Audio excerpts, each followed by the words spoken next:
Property है constant multiple rule.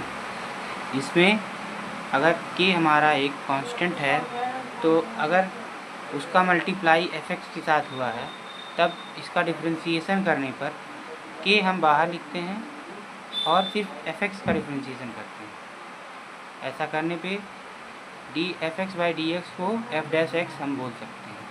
पूरा differentiation आया k f dash of x। अगर इसका एक एग्जांपल देखते हैं, एग्जांपल है अगर f k into F x form में अगर हम फंक्शन लें 5 इंटू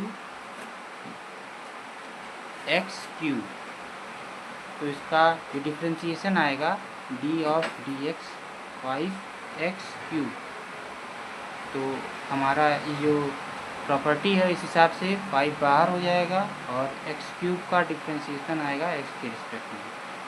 इसे हम फर्दर सॉल्व करके लिख सकते हैं 5 इंटू एक्स क्यूब का डिफरेंशिएशन होता है 3x की पावर 3 माइनस 1। इसको हम लिख सकते हैं 5 into 3x square. Final answer हमारा जो आया वो आया 15x स्क्वायर। ये हमारा फाइनल आंसर होगा। अब चौथा जो प्रॉपर्टी है वो है सम रूल। सम रूल में क्या करते हैं,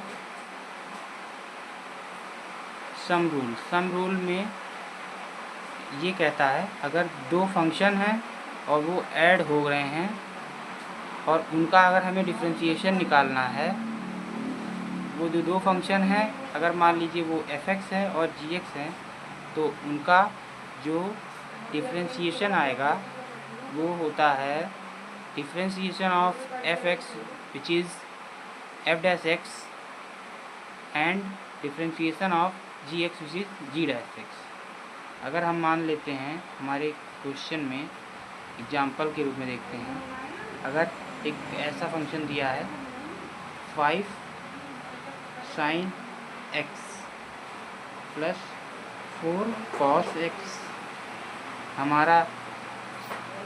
ये हमारा fx है इस यहाँ पर और ये हमारा gx है। इस केस में अगर हम इसका डिफरेंशिएशन करें, अगर ये y है dy/dx जो होगा वो होगा d ऑफ dx। ब्रैकेट में हम लिखेंगे 5 sin x